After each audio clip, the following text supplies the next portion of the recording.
एक नए वीडियो पर आज हम लोग देखने वाले हैं बिहार बोर्ड क्लास 12 के लिए बहुत ही इंपॉर्टेंट ऑब्जेक्टिव क्वेश्चन। और ये जितने भी ऑब्जेक्टिव क्वेश्चन मैं हिंदी में लाया हूं यहां से बाहर एग्जाम में आ ही नहीं सकता है। अगर पूरे वीडियो को वॉच करके जाते हैं तो निश्चित आप एग्जाम में बहुत ही बेहतरीन करने वाले हैं और आपके एग्जाम में 50 में 50 ऑब्जेक्टिव सही होने वाला है। एक भी एग्जाम में ऐसा क्वेश्चन नहीं आएगा जो कि मेरे पढ़ाने से बाहर से आ जाए। आपको करना क्या है कि प्रतिदिन वीडियो को वॉच करना है, आप निश्चित बहुत ही बेहतरीन करने वाले हैं। तो चलिए वीडियो को स्टार्ट करते हैं और एक एक करके क्वेश्चन को समझते हुए चलते हैं लोग। तो देखिए पहला क्वेश्चन इसमें क्या दे रखा है। पहला क्वेश्चन है कि तुमुल कोलाहल कलह के लेखक कौन है। मलिक मोहम्मद जैसी हैं कि सूरदास हैं कि तुलसीदास हैं कि जयशंकर प्रसाद हैं। तो मैं बता दूं कि इसका राइट जवाब जो होने वाला है वो डी नंबर बिल्कुल सही होने वाला है। तुमुल कोलाहल कलह के लेखक कौन है, जयशंकर प्रसाद हैं। और वही आपको याद रखना है कि मलिक मोहम्मद जैसी ने कौन सा पाठ लिखा है, तो लिखे हैं कड़बक पाठ। कौन सा पाठ लिखे हैं, तो आपको याद रखना है कड़बक पाठ। और इसी के साथ याद रखना है तुलसीदास कौन सा पाठ लिखे हैं, तो पद कविता लिखे हैं। ये भी आपको ध्यान रखना है। लेकिन वही में इसका राइट जवाब पूछना चाहेंगे तो इसका राइट जवाब डी नंबर होने वाला है। तुमुल कोलाहल कलहल के जो कविता है वो कौन लिखे हैं, तो जयशंकर प्रसाद लिखे हैं। अगले क्वेश्चन पे आ जाते हैं। देखिए क्या है, जयशंकर प्रसाद का जन्म कब हुआ था। 1889 ईस्वी में, 1890 ईस्वी में, 1937 ईस्वी में, इनमें से कोई नहीं। तो मैं बता दूं कि इसका राइट जवाब जो होने वाला है 1889 ईस्वी में इनका जन्म हुआ था। अभी किस दिन, तो माघ शुक्ल दशमी के दिन। सन्नत कौन था, तो आप लोग को याद रखिएगा सन्नत कौन सा था, 1946। ये भी एग्जाम में पूछ देता है तो याद रखिएगा सन्वत कौन था, 1946। और माघ शुक्ल दशमी के दिन जयशंकर प्रसाद का क्या हुआ था, जन्म हुआ था। अगले क्वेश्चन पे आ जाते हैं। देखिए क्या है, जयशंकर प्रसाद की मृत्यु कब हुआ था।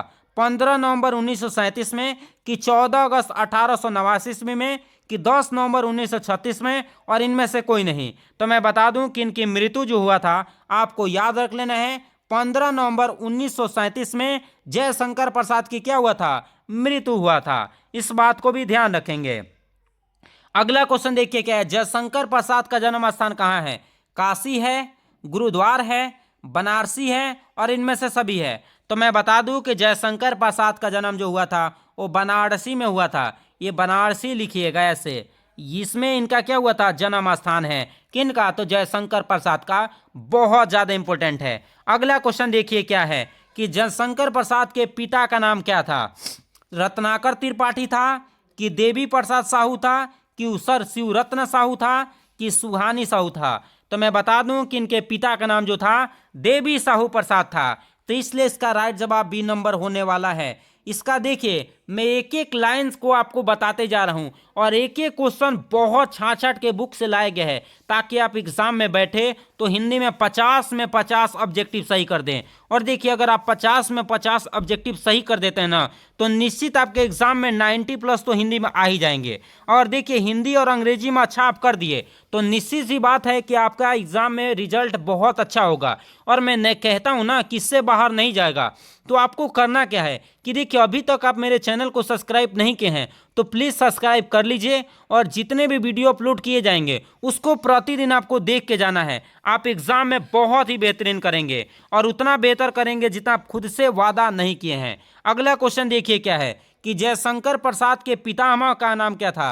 रत्नाकर त्रिपाठी था कि देवी प्रसाद साहू था कि शिवरत्न साहू था कि सुहानी साहू था। तो जयशंकर प्रसाद के क्या पूछ रहा है, पितामह का नाम था, पितामह पूछ रहा है। तो आपको याद रखिएगा शिवरत्न साहू था। इसका राइट जवाब क्या होने वाला है, सी नंबर बिल्कुल क्या होने वाला है, सही होने वाला है, याद रखिएगा। अगले क्वेश्चन पे आ जाते हैं। देखिए क्या है, जयशंकर प्रसाद को कितने क्लास तक पढ़े थे। 8वीं क्लास तक, 10वीं क्लास तक, 9वीं तक, इनमें से कोई नहीं। तो मैं बता दूं कि जयशंकर प्रसाद जो है वो 8वीं तक पढ़ाई किए थे। इस बात को याद रखेगा। और घर पे ही उनकी पढ़ाई चलती थी क्योंकि घर पे ही शिक्षक आया करते थे और उनको पढ़ाते थे। अगला क्वेश्चन देखिए क्या दे रखा है। अगला क्वेश्चन है कि जयशंकर प्रसाद को उपन्यास का नाम क्या है। उपन्यास का नाम पूछ रहा है कौन सा है, कंकाल होगा कि तितली होगा कि इरावती होगा, इनमें से सभी होगा। तो मैं बता दूं कि इसका राइट जवाब जो होने वाला है सभी होने वाला है। लेकिन डेट भी याद रखिए कि कब प्रकाशित हुआ था। जो कंकाल उपन्यास है वो 1929 ईस्वी में क्या हुआ था, प्रकाशित हुआ था। इस बात को याद रखना है। और जो ये तितली दिखाई दे रहा है तो तितली 1934 ईस्वी में प्रकाशित हुआ था। और इरावती जो है ये कब हुआ था तो 1940 ईस्वी में, लेकिन फिर भी यह अपूर्ण रह गया था। अगर पूछेगा कि जयशंकर प्रसाद का कौन सा उपन्यास अपूर्ण रह गया था तो आपको बताना है इरावती। कौन सा? इरावती। कंकाल कब प्रकाशित हुआ था? 1929 में। तितली कब हुआ था तो 1934 में। इरावती कब हुआ था तो 1940 में। इसलिए इसका राइट जवाब क्या होने वाला है? सभी के सभी होने वाला है। और मैं जो सन बताया हूं ये भी आपको याद रखना है। अगला है कि जयशंकर प्रसाद के कविता संग्रह कौन सा है? छाया, इंद्रजाल और क्या? प्रतिध्वनि और इनमें से सभी। तो मैं बता दूं कि इसका राइट जवाब जो होने वाला है इनमें से सभी होने वाला है। इस बात को याद रखिएगा, क्योंकि देखिए कविता संग्रह सभी के सभी हैं। कौन कौन है तो आपको याद रख लेना है। कविता संग्रह में छाया भी है, इंद्रजाल है और प्रतिध्वनि है। अब मैं बता देता हूं कि छाया कब प्रकाशित हुआ था तो याद रखिए 1912 ईस्वी में क्या हुआ था? प्रकाशित हुआ था। इंद्रजाल जो हुआ था 1936 में प्रकाशित हुआ था। और प्रतिध्वनि जो था 1931 ईस्वी में क्या हुआ था? प्रकाशित हुआ था। तो जो मैं सन बता रहा हूं ये भी आपके लिए बहुत इंपॉर्टेंट है, क्योंकि सन से भी क्वेश्चन एग्जाम में क्या हो सकता है? आ सकता है। अगला देखिए क्या है, जयशंकर प्रसाद का कौन सा नाटक नहीं है? विशाखा है, एक घूट है, कामना है और छाया है। तो मैं बता दूं कि छाया जो हम लोग देखे थे तो छाया क्या था? मैं बताया था कि ये कथा संग्रह है। क्या है? ये कथा संग्रह है। लेकिन ये जो तीनों दिखाई दे रहे हैं ये तीनों के तीनों क्या हैं? नाटक हैं। इसलिए इसका राइट जवाब डी नंबर होने वाला है। अगले क्वेश्चन पे आ जाते हैं। देखिए क्या है, जयशंकर प्रसाद के काव्य संकलन कौन सा है? झरना है, आंसू है, लहर है और इनमें से सभी है। तो मैं बता दूं कि इसका राइट जवाब जो होने वाला है ये सभी के सभी सही होने वाला है। और सन भी सुनिए, जो झरना प्रकाशित हुआ था 1918 में हुआ था, आंसू जो हुआ था 1925 में हुआ था और लहर जो हुआ था 1933 ईस्वी में क्या हुआ था? प्रकाशित हुआ था। इस बात को भी ध्यान रखना है। देखिए जो भी कुछ आपके लिए बताए जा रहे हैं ये बहुत ज़्यादा इंपॉर्टेंट है, इसलिए प्लीज़ आपको ध्यान रखना ही रखना है। अगला क्वेश्चन देखिए क्या है, जयशंकर प्रसाद का यहाँ पे काव्य प्रबंध काव्य कौन सा है?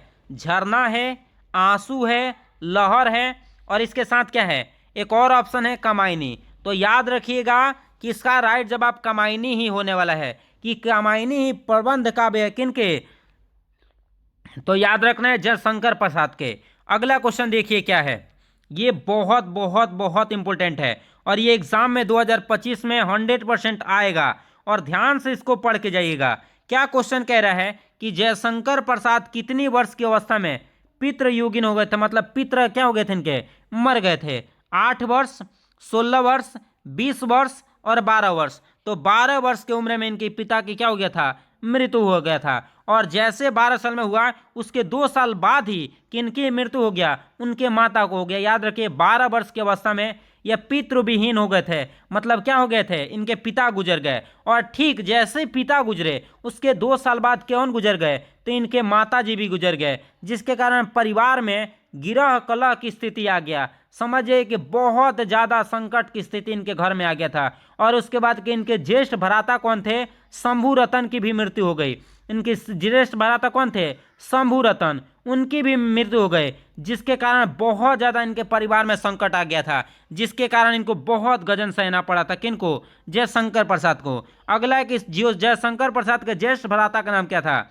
शिव शंकर प्रसाद, विजय शंकर प्रसाद, रवि शंकर प्रसाद, शिवराज। तो आपको मैं बता दूं कि इनके ज्येष्ठ भ्राता का नाम शंभू रतन था। इसमें ऑप्शन दिया ही नहीं गया है, इसलिए प्लीज आप लोग याद रख लीजिएगा। क्या नाम था? तो शंभू रतन नाम था। इनके ज्येष्ठ भ्राता का नाम शंभू रतन। अगला क्वेश्चन देखिए क्या है, तुमुल कोलाहल कला में प्रसाद कविता कहाँ से लिया गया है? इंद्रजाल से, झरना से, कामायनी से, इनमें से कोई नहीं। तो मैं बता दूं कि इसका राइट जवाब कामायनी होने वाला है। कामायनी से ही तुमुल कोलाहल कलह में कविता लिया गया है। अगला क्वेश्चन देखिए क्या है, मनुष्य का शरीर क्यों थक जाता है? मन की चंचलता से, अधिक निद्रा से, अधिक काम से, इनमें से कोई नहीं। तो मनुष्य थक इसलिए जाता है मन की चंचलता से। मन की चंचलता के कारण क्या हो जाता है? थक जाता है। और देखिए आप लोग के लिए इतना हम लोग मेहनत कर रहे हैं और आप अभी तक मेरे चैनल को सब्सक्राइब नहीं किए हैं तो प्लीज़ आप मेरे चैनल को सब्सक्राइब कर दीजिए। आपके एक सब्सक्राइब से हम लोग को बहुत मदद मिलती है। प्लीज़ आप लोग चैनल को देखिए, आपको सब्सक्राइब करने में 10 सेकंड नहीं लगेंगे, लेकिन उससे हम लोग को बहुत मदद मिलते हैं, इसलिए प्लीज़ चैनल को सब्सक्राइब करके ही जाइएगा। अगले क्वेश्चन पे आ जाते हैं। देखिए क्या है कि जयशंकर प्रसाद हिंदी साहित्य में किस काल के कवि हैं?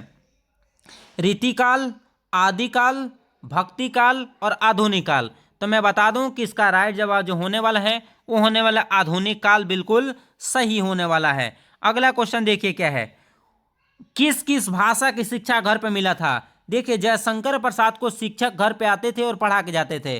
किस किस सब्जेक्ट का? तो आपको याद रखना है, संस्कृत भी, हिंदी भी, और इसके साथ साथ कौन सा, फारसी भी, उर्दू भी। इसलिए इसका राइट जवाब क्या होने वाला है? सभी होने वाला है। अगला क्वेश्चन देखिए क्या है, शिवरतन साहू का नाम सुंघनी साहू क्यों रखा गया था?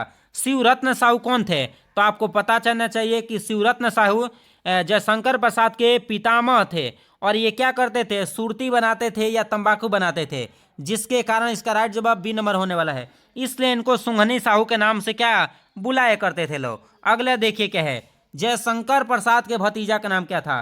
शिवरत्न साहू था, कि देवी प्रसाद साहू था, कि अंबिका प्रसाद था, कि इनमें से कोई नहीं? तो मैं बता दूं कि इसका राइट जवाब जो होने वाला है अंबिका प्रसाद होने वाला है।